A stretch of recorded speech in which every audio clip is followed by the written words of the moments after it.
रेहाना और रवि की शादी के बाद रवि के पास कुछ नहीं था। रेहाना, तुमने मुझसे शादी करके एहसान किया है। मुझसे ज्यादा तो तुम कमाती हो।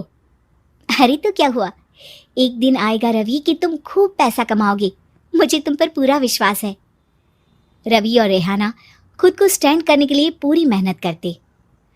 रेहाना, मैं नौकरी नहीं करना चाहता हूँ। तो कोई बात नहीं, मैं नौकरी करके घर चलाती हूँ, तुम बिजनेस सेट करने की कोशिश करो। एक दिन। रेहाना, तुम जानती हो, मैंने जो विज्ञापन बनाने वाली कंपनी खोली थी ना, उसे बड़ी ब्रांड का ऑफर आया है। अब हम लोगों के दिन प्यारे न्यारे हो गए हैं। मैं जानती थी रवि कि एक दिन तुम सेटल हो जाओगे। रवि का काम अच्छा चल जाता है। एक दिन वो रेहाना से कहता है, रेहाना, अब हम लोगों का बच्चा भी हो गया है। बहुत छोटा है वो, उसका ख्याल कैसे रखेंगे हम? कैसे क्या, मैं गांव से माँ को लेकर आ जाती हूँ। नौकरी से हाफ डे ले लिया करूंगी। अभी तो वो छोटा है, स्कूल जाने तक मैं मैनेज कर लूंगी। देखो रेहाना, मैं अब अच्छा कमा रहा हूँ। तुमको नौकरी करके परेशान होने की कोई जरूरत नहीं है। अरे कैसी बात कर रहे हैं, मैं अपनी लगी लगाई नौकरी कैसे छोड़ दूं? और मैंने तो सुना है हम लोगों को कुछ ही महीनों में सरकारी नौकरी मिल जाएगी। सरकारी नौकरी में कितना कमा लोगी? उतने में तो मैं ड्राइवर रख लूंगा। रेहाना को रवि की बात का थोड़ा बुरा तो लगता है। कम से कम मेरी नौकरी की इतनी बेइज्जती मत करो। भूल गए, इसी नौकरी के बदौलत तुमने अपना बिजनेस खड़ा किया है। अरे वो तो मैं किसी के भरोसे भी कर लेता। देखो, अपने बच्चे को संभालो, घर का काम करो। अब बाहर जाती तुम अच्छी नहीं लगती हो। रेहाना रवि के कहने पर नौकरी तो छोड़ देती है, लेकिन अब बड़े से घर में उसकी कीमत किसी नौकर से कम नहीं होती। एक दिन रवि का दोस्त आता है। भाभी, हम लोग तो आपको तब से जानते हैं जब से आप लोग शादी होकर इस शहर में आए थे। आपकी बदौलत ही सारा बिजनेस खड़ा हुआ है। ये किस्मत तो आप ही की है भाभी। हाँ हाँ भाई, हमारी मेहनत तो कुछ है ही नहीं। अरे होगी, लेकिन भाभी की किस्मत के आगे कुछ नहीं। दोस्त वहां से चला जाता है, लेकिन रवि का गुस्सा 7वें आसमान में होता है। देखा कैसे बोल रहा था? अरे बिल्कुल अच्छा आदमी नहीं है ये।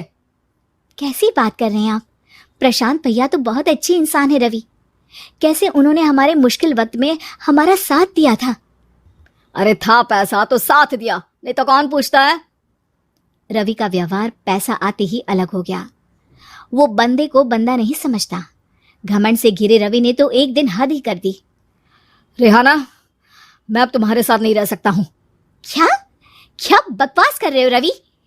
क्या कहना चाहते हो? और क्यों नहीं रह सकते तुम मेरे साथ? देखो, मुझे कोई और पसंद है और उसने साथ रहने पर बस यही शर्त रखी है कि मुझे तुम्हें तलाक देना होगा।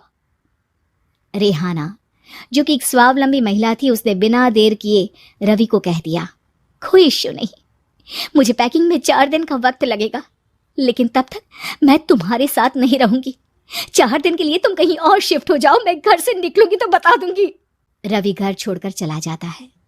रेहाना को दुख होता है, वो रोती है, लेकिन व्यवहार से स्ट्रांग रेहाना को पति के वापस आने का और उसे सबक सिखाने का पूरा भरोसा था। फिर एक दिन, अरे शुशिका, कब शादी करोगे तुम मुझसे? यार मैंने तो सोचा था तुम शादी से पहले मुझे विदेश लेकर जाओगे, महंगी कार दिलाओगे। अरे सब दिला दूंगा, लेकिन पहले मुझसे शादी तो कर लो।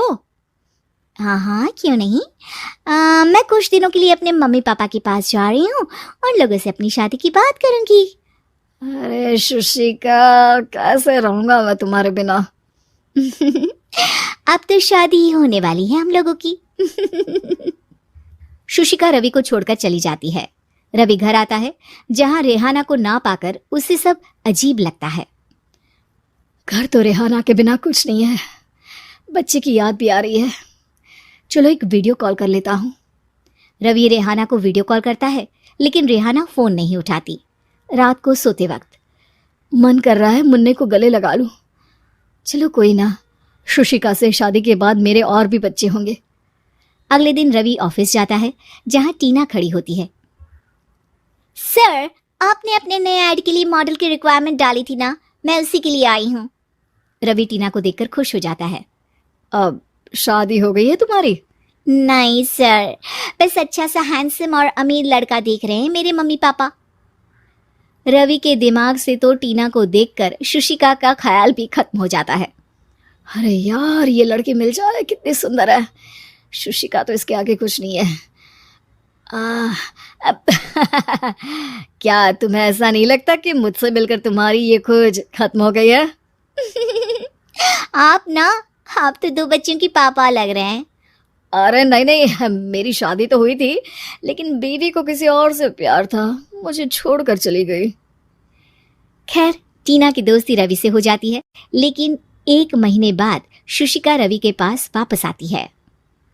मेरे मम्मी पापा तुमसे मिलना चाहते हैं, लेकिन उन लोगों को ये मत बताना कि तुम पहले से शादीशुदा हो, और हाँ, शादी से पहले अपनी सारी प्रॉपर्टी तुमको मेरे नाम करनी होगी।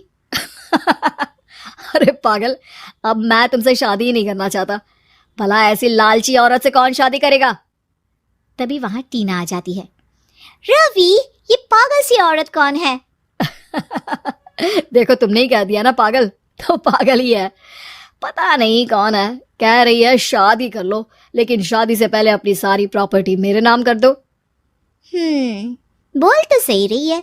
वैसे तुम जानते हो, मेरी एक सहेली है, उसके पति ने उसे पैसा आते ही छोड़ दिया, जबकि उसको खड़ा करने वाली ही मेरी सहेली थी। और मुझे भी भरोसा नहीं है। अगर मैं भी तुमसे शादी करूंगी तो तभी जब तुम मेरे नाम अपनी सारी प्रॉपर्टी कर दोगे। अरे हाँ हाँ, क्यों नहीं, बिल्कुल कर दूंगा। रवि और टीना की शादी की तारीख तय हो जाती है।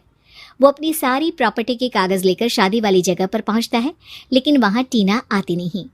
रवि टीना को मैसेज करता है, कहाँ हो? सॉरी, मैं तुमसे शादी नहीं कर सकती, मुझे तुमसे भी ज्यादा पैसे वाला मिल गया। रवि को गुस्सा आ जाता है। वो गुस्से से सारा डेकोरेशन तोड़ रहा होता है कि वहां रेहाना आ जाती है। सर, क्या हो गया? क्या डेकोरेशन पसंद नहीं आई आपको? तुम यहाँ क्या कर रही हो? मैं यहाँ की डेकोरेटर हूँ। क्या आपको पसंद नहीं आई यहाँ की सजावट? रवि दौड़कर रेहाना के गले लग जाता है। मुझे माफ कर दो रेहाना। रवि रेहाना के गले लग जाता है और रेहाना टीना को थैंक्स का मैसेज करती है। मुझे उम्मीद है कि आपको वीडियो पसंद आया होगा। कृपया मुझे कमेंट में बताएं कि आपको वीडियो कैसा लगा।